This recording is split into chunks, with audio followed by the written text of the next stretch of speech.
नमस्कार, मैं राजेश पोलखोल बहुगुणा और आप देख रहे हैं पर्वतवाणी लाइव। आज हमारे साथ रिटायर्ड कर्नल अजय कोठियाल हैं। सबसे पहले कोठियाल जी, समय देने के लिए बहुत बहुत धन्यवाद। आपका भी बहुत बहुत धन्यवाद, आप यहाँ पे आए आज। Thank you. Colonel Ajay Kothiyal ji का कुछ समय पहले हमने इंटरव्यू करा था, यानी कि विधानसभा 2022 के चुनाव के परिणाम के बाद में यही जगह थी, यहीं पर हम बैठ के साक्षात्कार कर रहे थे। लेकिन उस समय कर्नल अजय कोठियाल आम आदमी पार्टी में मौजूद थे। लेकिन आज स्थितियां परिस्थितियां बदल गई है। सोशल मीडिया के माध्यम से पता चला है कि कर्नल अजय कोठियाल जी ने आम आदमी पार्टी को त्याग दिया है। सर, क्या बात सच है ये बात? हाँ, हमने आम आदमी पार्टी को 18 मई, अभी 3-4 दिन पहले, उससे अपना इस्तीफा दे दिया है। क्या कुछ विशेष कारण रहे? देखिए, फौज में पहले तो हम फौज में थे, फिर उसके बाद फौज से हम 2013 में आए थे। पहली बार उत्तराखंड में पोस्टिंग, उत्तरकाशी में। यहाँ पे आकर के हमें लगा कि सामाजिक काम कई ऐसे हैं जो अपने फ़ौज के एक्सपीरियंस की वजह से, जो हमने उत्तरकाशी में आकर के जो सीखे, उनकी वजह से हम कर सकते हैं। और उन्हीं को काम को करते करते हमें लगा कि कोई ऐसा प्लेटफॉर्म होना चाहिए जिसके बेसिस पे हम सामाजिक काम को और ज़्यादा गति दे सकें, संख्या बढ़ा सकें। अब वो हमें दिखा कि वो प्लेटफॉर्म पॉलिटिकल प्लेटफॉर्म है। हमें दिखा आम आदमी पार्टी जो है, वहाँ पे शायद जो हम सोचते हैं, जो तरीके हमें लगते हैं, वो तरीके ना ठीक बैठेंगे। तो इसलिए हमने आम आदमी पार्टी ज्वाइन कर ली। लेकिन बाद में आखिरी में हमें कहीं लगना शुरू हुआ कि कहीं पार्टी, मैं नहीं बोलूँगा कि उत्तराखंड के खिलाफ होगी, लेकिन उत्तराखंड के जो मुद्दे हैं, जो आज उत्तराखंड से उम्मीद करी जाती है कि उत्तराखंड में कोई पार्टी आकर के करे, उसमें हमें देखा कि पार्टी का ना उतना ज़्यादा रुझान नहीं है। तो फिर हमने पार्टी छोड़ दी। इसमें कहीं ये भी नहीं है कि इलेक्शन लड़े, इलेक्शन का रिज़ल्ट क्या रहा, उन चीज़ों से तो फ़र्क नहीं पड़ता। और ज़िंदगी में हमने कई बार कई डिसीज़न लिए हैं, जो हो सकता है कि किसी इंस्टेंट पे, किसी समय पे लगता है कि ये डिसीज़न ना सही नहीं रहा, लेकिन फिर उसके बाद में होता है मिड कोर्स करेक्शन, बीच में उसकी करेक्शन कर ली जाए, या हो सकता है कि उसको पूरा ही चेंज करा जाए। तो ऐसे डिसीज़न तो हमने ज़िंदगी में कई बार लिए हैं। लेकिन यहाँ पे कारण ज़्यादा ये रहा कि शुरू में हमें लगा कि आम आदमी पार्टी के साथ में उत्तराखंड में कई जो यहाँ की जो ज़रूरतें हैं उनको कर सकते हैं। शायद पार्टी उन मुद्दों को समझ नहीं पाई, और कहीं ना कहीं फिर हमारे को वो माहौल ऐसा दिखा कि हमने छोड़ दिया पार्टी को। तो आम आदमी पार्टी जो आपने छोड़ दी है, क्या अरविंद केजरीवाल जी से आपकी इस संदर्भ में कोई बातचीत हुई है, या बातचीत नहीं हो पाई लेकिन फिर भी आपने पार्टी छोड़ दी है? देखिए, यहाँ पे जो आते हैं प्रभारी आते हैं, सह प्रभारी आते हैं, और भी कई लोग आते हैं जो पार्टी के जो केंद्रीय जो पार्टी का जो ऑर्गेनाइजेशन है वहाँ से। तो कहीं ना कहीं तो सिस्टम है, हम एक सिस्टम को फॉलो करते हैं। हम केजरीवाल जी से भी मिले हैं, हमने उन सब से भी बात करी है, लेकिन कहीं ना कहीं जब हमें देखा कि नहीं, हमारी बात को ठीक तरीके से समझा नहीं जा रहा है, तो फिर हमें लगा कि इस जगह से विड्रॉ कर जाओ। समझाने का काम प्रदेश प्रभारी का या सह प्रभारी का होता है। दिनेश मोहनिया और राजीव चौधरी बीच में पुल का काम कर रहे थे। क्या लग रहा है आपको कि पुल ठीक तरह से पुल का काम कर नहीं पाया? क्योंकि केदारनाथ में आपने बड़े सारे के पुल बनाए हैं, तो पुल के बारे में आपसे बेहतर कौन जान सकता है कर्नल साहब? ज़मीन पे जब प्रकृति में जो पुल है वो बनाने तो आसान होते हैं, लेकिन इंसान जब पुल बनाता है ना, तो इंसान की उसमें सोच वो सब सामने तरीके से आती है, किस प्रकार से वो चीज़ों को कर रहा है। मेरे को ऐसा लगता है कि शायद जो दिल्ली से जो आए थे, उनको ना उत्तराखंड की समस्याएं समझ में नहीं आ पाई, और कहीं ना कहीं अच्छे तरीके से कैंपेन चले, अच्छे तरीके से चीज़ें चली, लेकिन कहीं ना कहीं वो इस पॉइंट को नहीं समझ पाए कि जनता की ज़रूरत क्या है, समाज की ज़रूरत क्या है, और समाज को कैसे इन्हें कन्वे करना चाहिए। तो अगर इसको बोलेंगे कि वो ठीक से नहीं समझा पाए, तो इसको भी बोलेंगे कि पुल बेहतर बनाए कि पुल ख़राब बनाए, वो एक परिभाषा हो जाती है। ऐसा तो नहीं है कर्नल साहब की राजनीति में साम दाम दंड भेद हुआ करते थे, अब यंत्र तंत्र मंत्र षड्यंत्र के साथ में चापलूसी भी चल रही है। आप चापलूसी नहीं कर पाए, आप ये काम नहीं कर पाए, उसका खामियाजी भी आपको भुगतना पड़ रहा, कहीं ना कहीं ये बात महसूस होती है? नहीं, ऐसा तो मेरे को कोई आइडिया नहीं है इस चीज़ का, पर हाँ ये बात सही है कि ये साम दाम दंड भेद, और आपने क्या कहा, यंत्र तंत्र षड्यंत्र, यंत्र तंत्र मंत्र षड्यंत्र, ये वो परिभाषाएं जो शायद मैं कोशिश भी करूँ ना सीखने की तो मैं कभी सीख नहीं पाऊँगा। अगर इनकी वजह से मेरी बातें थोड़ी सी मैं ठीक से कन्वे नहीं कर पाया तो हो सकता है कि इसको लिया जाए कि ये हमारे पे फिट नहीं बैठती है। कुछ लोगों का यह भी कहना है कि जैसे ही दीपक बाली प्रदेश के अध्यक्ष बने हैं, कर्नल साहब का वहां से मूड खराब हो गया। कितनी सच्चाई है इस बात में? देखो क्या है कि पार्टी फैसले लेती है, हमें कभी भी कोई लोभ नहीं रहा है कि हमें मतलब ये वाला पद मिले या इस पद को हम लेकर के ही आगे बढ़ें। वो हमें कभी लोभ वाली चीज़ हमारे साथ रही नहीं है। लेकिन यह है कि पार्टी जब कभी कोई डिसीज़न लेती है तो डिसीज़न लेते हुए ना पार्टी को बहुत सारे लोगों को कंसल्ट करना चाहिए। और शायद वही कंसल्ट नहीं करने का कारण होगा कि हमने तो चलो अपने विचार से पार्टी छोड़ दी, पर इतने सारे लोगों ने और जो छोड़ी है वो भी तो खाली हमसे ही इन्फ्लुएंस हो के थोड़ी छोड़ी होगी। उन्हें भी कहीं ना कहीं पार्टी में लगा होगा कि चीज़ें जो वो उम्मीद करते थे वो उस तरीके से नहीं चल रही है। तो कहीं ना कहीं ये वाला भी एक रोल रहा है। मतलब कहीं ना कहीं ये भी है कि उत्तराखंड भावनाओं का प्रदेश है, यहाँ भावनाएं ज़्यादा होती हैं और जो पहाड़ी मूल के लोग हैं वो भावुक ज़्यादा होते हैं। थोड़ा सा मान, मनोबल, ये सब चीज़ें होती हैं। कहीं ना कहीं आप इस बात से भी आहत हैं कि प्रदेश अध्यक्ष जब बन रहे थे, ये बनाए जा रहे थे, उसमें कोई रायशुमारी कर्नल कोठियाल की नहीं ली गई? मैं डायरेक्टली तो नहीं बोलूँगा कि 100% इस चीज़ का असर होगा, लेकिन कहीं ना कहीं कई फैसले ऐसे होते हैं जिनमें ना ऐसा नहीं है कि अगर वो फैसले को अपने तरीके से लिया जाए, कोई इंसान या कोई अधिकारी अपने तरीके से ले तो उससे पार्टी बिल्कुल ही टूट फूट हो जाती है। ऐसा नहीं है। लेकिन वो छोटे छोटे जो उन तरीकों में ना छोटी छोटी जो एरर होती हैं, वो छोटी छोटी एरर ऐसे डॉट्स बन जाते हैं जो कनेक्ट होकर के एक माहौल बनाते हैं।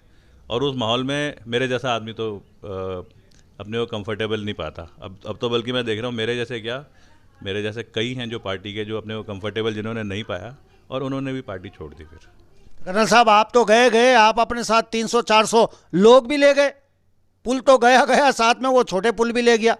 ऐसा कैसे हुआ? ना हमने किसी को बोला कि तुम क्यों नहीं छोड़ रहे हो पार्टी, ना हमने किसी को फ़ोन करके उत्साहित करा। हमसे लोगों ने बात करी कि क्या कारण है, हमने अपने कारण बताए। लोगों ने कहा सर हम भी छोड़ रहे हैं पार्टी को, और उसके बाद में उन्होंने अपनी इच्छा से पार्टी छोड़ी। वैसे भी सब एक उम्रदार लोग हैं, सब एक्सपीरियंसड हैं। अपने एक्सपीरियंस को, अपने भविष्य को देख करके, अपनी बात को सोच करके, हमारी प्रति उनके जो विचार हैं उनको देख करके उन्होंने ये फैसले लिए। अच्छा, बहुत सारे सोशल मीडिया के दर्शक हैं, लगातार हम भी कमेंट पढ़ते हैं। कईयों का ये कहना है कि कर्नल साहब को नई पार्टी बनानी चाहिए, कईयों का ये कहना है कि यूकेडी में जाना चाहिए। तो खुद कर्नल कोठियाल क्या सोच रहे हैं? अब अगला कदम क्या होगा कर्नल साहब? देखो, पहले तो हम खाली एक फौजी की तरह काम करते थे समाज में।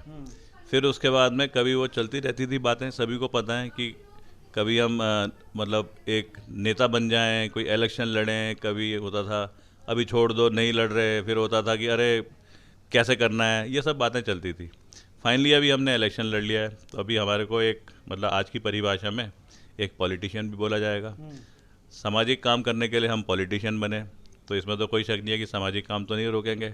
और क्योंकि हमें ये पता है कि सामाजिक काम करने के लिए पॉलिटिकल प्लेटफॉर्म जो है वो एक बड़ा आपको मौका देता है कामों को बढ़ाने का, तो हम दोनों चीज़ें करेंगे। जनता जिस तरीके से जनता मैं देख रहा हूँ सोशल मीडिया में भी कमेंट्स करती है, लोग हमें फ़ोन कर रहे हैं, आकर के हमसे मिल रहे हैं, ये सब तरीके होते हैं जिससे इनपुट मिलते हैं कि हमसे क्या उम्मीद करी जाती है। इन्हीं सब को देखते हुए हम फैसला लेंगे और जल्दी लेंगे फ्यूचर में। वो फैसला कहीं ना कहीं 24 तारीख की तिथि और कहीं ना कहीं भाजपा के इर्द गिर्द तो नहीं मंडरा रहा है कर्नल साहब? देखो, फैसला तो ज़रूर लेंगे, और ऐसा भी नहीं है कि वो फैसला ऐसा होगा कि छुप करके लेंगे। मतलब जनता हमसे उम्मीद करती है, हम सबसे शेयर करेंगे, कारण बताएंगे कि क्यों जो भी फैसला ले रहे हैं वो क्यों ले रहे हैं। लेकिन ये ज़रूर है कि सबके हित में, सबकी सोच को लेकर के और अपनी काबिलियत को लेकर के ये फैसला लिया जाएगा।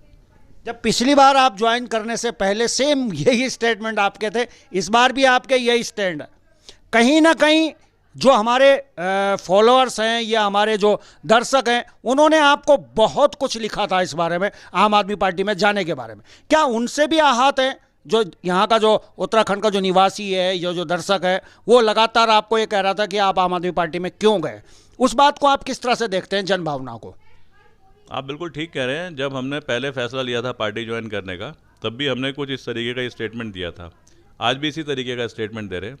सिंपल सी बात है, हम कोई अपनी पॉलिटिकल स्ट्रेटजी तो बना नहीं सकते, ना हमारे अंदर वो सोच है। हम चलते हैं कि हमारे जो वेल विशर हैं, हमारे बारे में जो अच्छा सोचते हैं, जो आज उत्तराखंड के बारे में अच्छा सोचते हैं, उत्तराखंड के जो वेल विशर हैं जनता में, वो किस प्रकार से उम्मीद करते हैं कि कर्नल अजय कोठियाल को क्या करना चाहिए। उस समय हमें कुछ लोगों ने सुझाव दिए कि आपको ये करना चाहिए। हमने फैसला लिया, हमने आम आदमी पार्टी ज्वाइन करी। उसके बाद में कहीं उनको भी कहीं लगा, हमको भी कहीं लगा कि शायद जो हमने फैसला लिया है वो हमारी सोच के हिसाब से उत्तराखंड में जो आम आदमी पार्टी एक तरीका बनाती है उसमें फिट नहीं बैठता था। जनता ने हमें काफ़ी चीज़ें बोली, उन्हीं का फैसला लेकर के हमने दोबारा से पार्टी से विड्रॉ कर लिया है। आज जनता अलग अलग प्रकार से हमको कई सुझाव दे रही है, सोशल मीडिया में कमेंट्स के जरिए। हम जो अभी जैसे आपको इंटरव्यू दे रहे हैं, उसके बाद में मेरे को पता है इसी में बहुत सारे कमेंट्स आएंगे। आपके यहाँ तो व्यूअरशिप भी बहुत बड़ी है, और वो उन लोगों की है जो हम जैसे लोगों से उम्मीद करते हैं कि हम उत्तराखंड के लिए कुछ करें। तो इन सबको ही लेकर के हम दोबारा फैसला लेंगे आने वाले उसमें कि सामाजिक काम के साथ में राजनीतिक प्लेटफॉर्म हम किस प्रकार से कंटिन्यू करें। एक बहुत कड़वा सवाल है कर्नल साहब, आपका लिया हुआ पहले वाला फैसला सही था या जो फैसला आपने अब लिया है वो फैसला सही है? किस फैसले को सही मान रहे हैं? ये सब मैं अपने वेल विशर्स के ऊपर इस चैनल के जरिए, अपने जो मेरे को जगह जगह कई बार सुझाव देते हैं, अच्छे सुझाव, कड़वे सुझाव, मेरे को टोकते भी हैं जब उन्हें लगता है कि मैं कहीं थोड़ा सा भावना में भटक रहा हूँ। वो लोग जो वाकई में उत्तराखंड के बारे में सोचते हैं, मैं ये सब आप लोगों के ऊपर छोड़ता हूँ। मेरे को क्या फ़ैसला लेना चाहिए, आप ज़रूर सोशल मीडिया के ज़रिए, विभिन्न चैनलों के ज़रिए, खासकर जहाँ आज मैं जो ये इंटरव्यू दे रहा हूँ, इस चैनल के ज़रिए हमको दीजिए, हमको पहुँचेगा वो ज़रूर, और हम उसको कदर करेंगे, उसकी वाकई में एक तरीके से समझ बना करके आगे कदम लेंगे। एक अंतिम सवाल और है, वैसे अंतिम पहले वाला था। कुछ लोगों का ये भी कहना है कि कर्नल कोठियाल की जो इंटरनली टीम है वो भी इतनी स्ट्रांग नहीं है, क्योंकि कर्नल साहब उनसे बड़ा सलाह मशवरा लेते हैं, उनकी भी समीक्षा होने की आवश्यकता है। हमारी कोई इंटरनल टीम होती नहीं है। हमारे जो हैं मतलब अच्छे वेल विशर्स हैं, हम उनके वेल विशर हैं, वो हमारे वेल विशर हैं। मतलब यहाँ बड़ा छोटे वाला सिस्टम ये है कि बड़ा भी छोटे को उतनी रिस्पेक्ट देता है जितना छोटा बड़े को देता है। और वही वाली एक हमारे पास जो टीम है, वो टीम वैसी है कि ऐसा है नहीं कि कहीं हमारे खाली कोठियाल होंगे या हमारे गांव के होंगे। वो टीम में जो लोग हैं वो वैसे हैं जो विपरीत परिस्थिति में कहीं ना कहीं जहाँ पे हमने काम करे वो हमारे साथ हमको सपोर्ट करते थे। वो बल्कि हमारा नाम ऊपर करते थे खुद ज़्यादा मेहनत करके। वो वाली टीम है, तो उनकी समीक्षा की ज़रूरत क्या है। वो टीम तो एक है ही। कई लोग बोलते हैं टीम अजय कोठियाल है, कई लोग बोलते हैं उत्तराखंड के अच्छा बनाने वाली ये टीम है, कई लोग बोलते हैं युवा शक्ति है, कोई बोलता है ex serviceman, x paramilitary force है, कोई बोलते हैं महिला की ताकत है। बहुत सारे नाम हैं इसके। चलिए, समय देने के लिए एक बार पुनः आपका बहुत बहुत धन्यवाद कर्नल अजय कोठियाल जी। बहुत बहुत धन्यवाद आपका जो आज आप यहाँ पे आए। और मैं दोबारा आज आपकी चैनल के ज़रिए ये बोलना चाहता हूँ कि मैं ज़रूर 100% सारे कमेंट्स तो नहीं देख पाता हूँ, लेकिन कहीं ना कहीं मेरे को सारी जानकारी मिलती है कि मेरे से आज जनता क्या उम्मीद कर रही है, और उन्हीं उम्मीदों के बेसिस पे मैं अपने फ़ैसले लेता हूँ और लोगों से भी डिस्कशन करता हूँ। उसके बाद आप लोगों के जो भी मेरे को कमेंट्स में के ज़रिए सुझाव आएंगे, उसी को मैं अपने फ्यूचर में प्लान लेकर के चलूँगा। धन्यवाद बहुत बहुत। कर्नल अजय कोठियाल जी हैं, और ये तो आने वाला समय बताएगा कि ऊंट किस ओर करवट लेता है। सूचना ये भी मिल रही है कि 24 तारीख को या उसके आसपास अमित शाह जी की उपस्थिति में भारतीय जनता पार्टी ज्वाइन कर सकते हैं कर्नल अजय कोठियाल। लेकिन ये सारी अभी संभावनाएं हैं, और इन संभावनाओं पे मोहर क्या लगती है इस पे हमारी पैनी निगाह रहेगी। तो फिलहाल अभी के लिए बस इतना ही। देखते रहिए पर्वतवाणी लाइव।